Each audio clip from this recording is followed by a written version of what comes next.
Probably the most familiar story in the New Testament Gospels is the story of Jesus and the woman taken in adultery. I'm pretty sure this is the best known story of the Gospels because it's in all the Hollywood movies.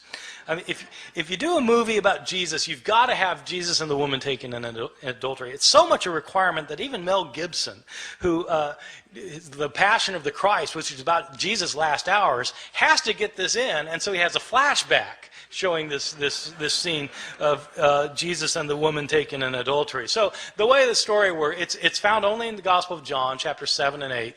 And Jesus is teaching the temple, and the Jewish leaders they drag this woman in front of him, and they say, she's been caught in the act of adultery. The law of Moses says we're to stone someone like this. What do you say? See, this is setting a trap for Jesus, because if Jesus says, well, yeah, stone her, then he's violating his teachings of love and mercy. But if he says, no, forgive her, then he's breaking the law of Moses. So what's it going to be? Well, Jesus has his way of kind of getting out of these traps, as you know, if you read the New Testament. So what he does in this case is he stoops down and he starts writing on the ground. And he looks up and he says, let the one without sin among you be the first to cast a stone at her.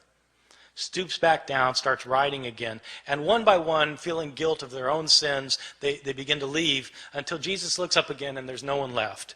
And he says to the woman, is there no one left to condemn you? And she says, no, Lord, no one.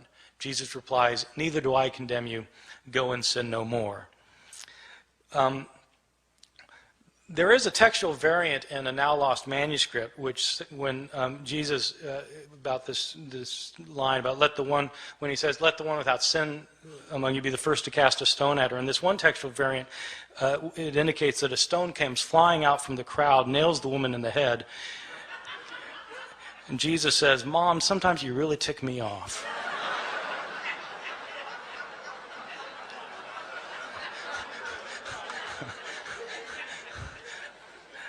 I made that up. This story, this beautiful story, this powerful story, which has two terrific lines from Jesus in it, this story was not originally in the Gospel of John. This is a story that was added to the Gospel of John by later scribes. How do I know that? We have a number of early manuscripts of the Gospel of John. This story is not found in any of our early or best manuscripts of the Gospel of John.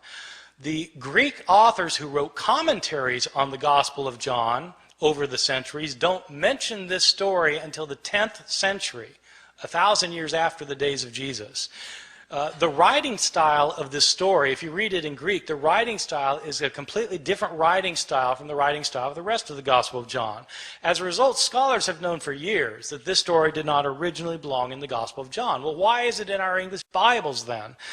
Probably what happened was some scribe had heard this story. They'd heard the story and they decided that it illustrated some of the teachings in John chapter 7, and so they wrote out the story in a margin.